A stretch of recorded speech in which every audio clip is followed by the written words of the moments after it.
신앙의 목적은 천국이 아니라 하나님을 영화롭게 하는 것이라는 사고부터 회복되어야 한다. 오늘날 우리가 흔히 듣는 기독교의 복음은 예수천당, 풀신지옥으로 요약된다.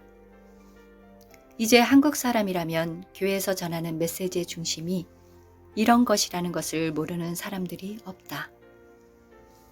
그러나 이렇게 익숙한 메시지가 과연 성경이 가르치는 복음의 핵심인지 생각해 볼 필요가 있다.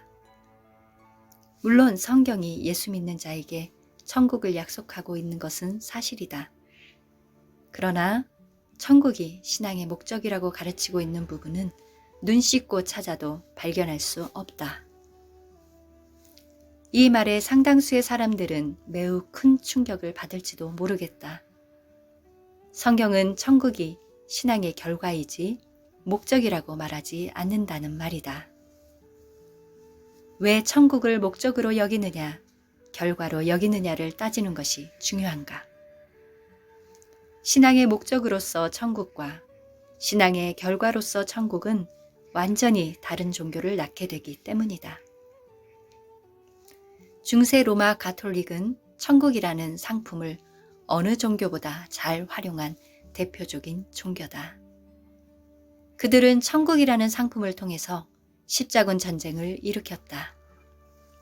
이 전쟁은 남자와 어린아이를 불문하고 전쟁에 동원하는 데 최고의 수단이 됐다.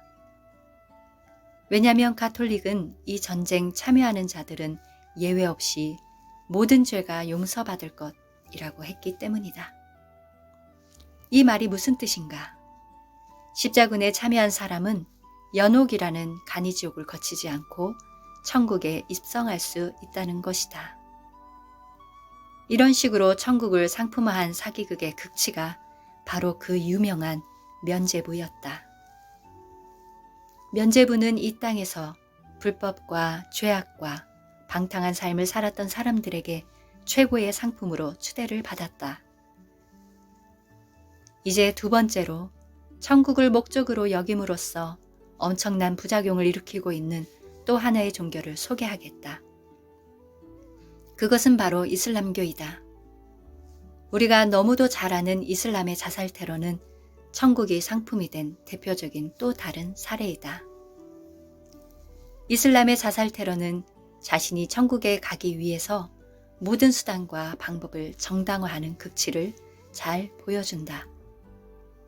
이 모습은 어쩌면 중세 가톨릭의 십자군 전쟁과도 그 맥락을 같이 한다고 해도 과언이 아니다. 이 사실을 이해하려면 이슬람의 구원관을 알아야 한다.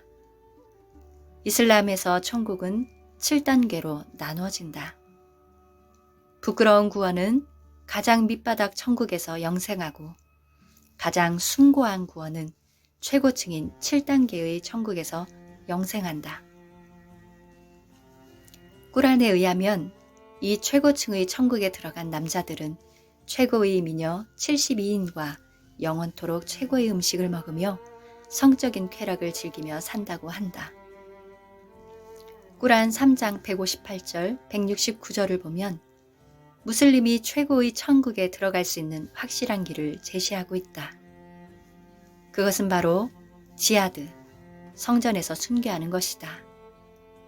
이 교리 때문에 많은 무슬림이 자기 몸에 폭탄을 두르고 자살 테러를 감행한다. 그런데 문제는 오늘날의 기독교다. 오늘날의 기독교는 이렇게 천국을 상품화하는데 다른 어떤 종교 못지않게 열을 올리고 있다. 천국이 목적이 된 교인들은 무모해지고 몰상식해지며 과격해진다. 이런 신자들에게 거룩함을 기대하기는 힘들다. 오늘날의 기독교인들은 천국, 영원한 행복이라는 목적을 달성하기 위해서 수단과 방법을 가리지 않는다. 광적인 헌신, 종교적 태로도 불사할 수도 있다. 이런 모습은 부메랑이 되어 나타나고 있다. 즉, 교회 안에 가만히 침투한 이단이 기성 교회보다 더 확실하게 천국에 갈 수 있는 길을 제시한다면 그 즉시 개종해 버린다는 것이다. 그렇다면 성경은 기독교 신앙의 목적을 어디에 두어야 한다고 가르치는가? 그것은 하나님의 영광을 위해서 사는 것이다. 소교리 문답 제1문이 정확하게 지적하고 있는 것처럼 사람의 제일 되는 목적은 하나님을 영화롭게 하고 영원토록 그를 즐거워하는 것, 그것이다. 신앙의 목적이 여기에 초점이 맞춰질 때 사람들은 자동적으로 다음과 같은 질문을 던지게 된다. 하나님을 영화롭게 하려면 어떻게 해야 합니까? 이 질문은 사실 웨스트민스터 소교리 문답 2문에 해당하는 질문이다. 이 두 번째 질문에 대한 대답으로 소교리 문답은 다음과 같이 말해준다. 신구약 성경에 기록된 하나님의 말씀은 사람이 어떻게 하나님을 영화롭게 하고 영원토록 그를 즐거워할 것인지를 지시하는 유일한 규칙입니다. 그렇다. 신앙의 목적이 하나님을 영화롭게 하는 것이라고 했을 때 그 신앙은 자연스럽게 성경, 진리에 대한 관심으로 이동되는 것이다. 신앙의 목적이 성경적으로 규정될 때 기독교는 비로소 다른 타종교와 구분된 모습을 보이게 된다. 그리고 세상 사람들에게 존경과 소망의 대상이 된다.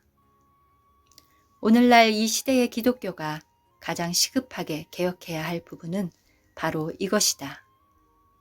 즉, 신앙의 목적이 천국이 아니라 하나님을 영화롭게 하는 것이라는 사고부터 회복되어야 한다는 것이다. 이 부분을 회복되지 않으면 어떤 개혁도 실효를 거두지 못하게 될 것이다. 회복의 교회 김민호 목사, 축약.